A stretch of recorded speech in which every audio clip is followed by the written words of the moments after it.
E eu não vou deixar a chama se apagar em mim.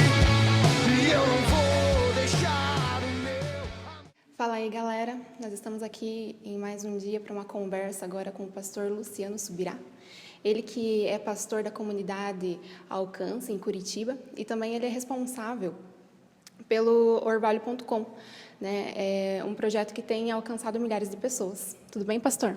Graças a Deus. Feliz de estar aqui com vocês. Que bom.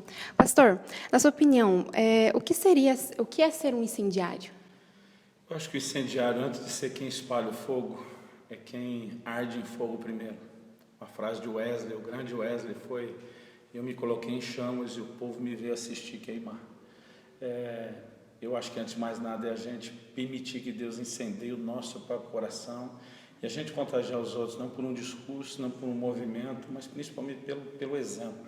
Eu acho que a melhor mensagem nossa é provocar os outros com a nossa própria experiência. Legal. E o que falta para a igreja de hoje, pastor, experimentar um nível mais profundo de avivamento? Eu acredito, eu vou fazer um gancho na palavra que eu preguei hoje, que falta um anseio por mais.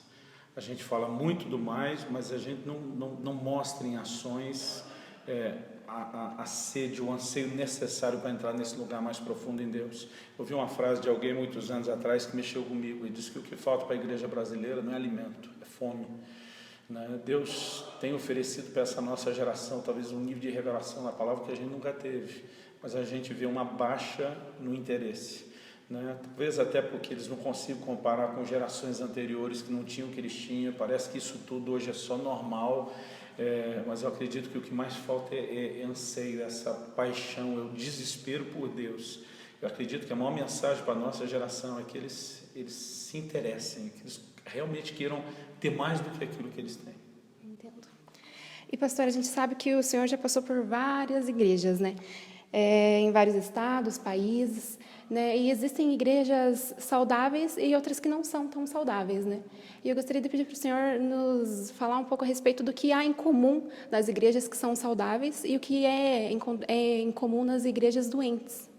Ok, são já 25 anos, pelo menos, de vida no Espírito, na verdade, um ministério em tempo integral. Vida no Espírito são 28 anos, quase 3 décadas.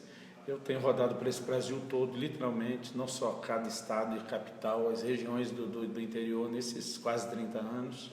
São 40 e poucas nações que eu tive até agora. Eu acho que a gente tem alguns denominadores que a gente pode apontar como algo em comum. Igrejas saudáveis são aquelas que, antes de proclamar o que é ser saudável, começaram a viver isso primeiro. Igrejas que não são saudáveis, às vezes ela tem um discurso parecido com a que é, mas a diferença é que eles estão fundamentados numa teoria.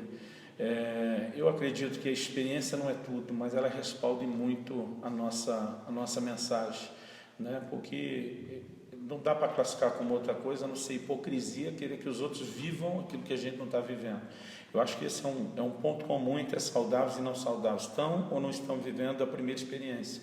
Porque até o discurso de avivamento, ele pode ser aprendido, ele pode ser repetido. Há mensagens que elas são replicadas no púlpito da mesma forma numa igreja e da mesma forma na outra. Quando você olha, é só exposição verbal, mas a diferença às vezes é quem está falando.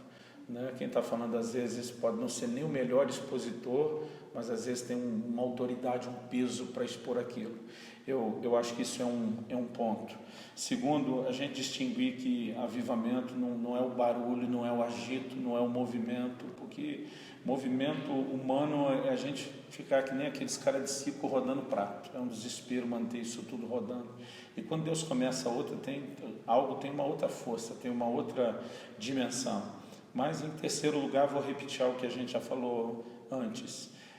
Igrejas saudáveis, você encontra fome pelas coisas de Deus, desejo pelas coisas de Deus.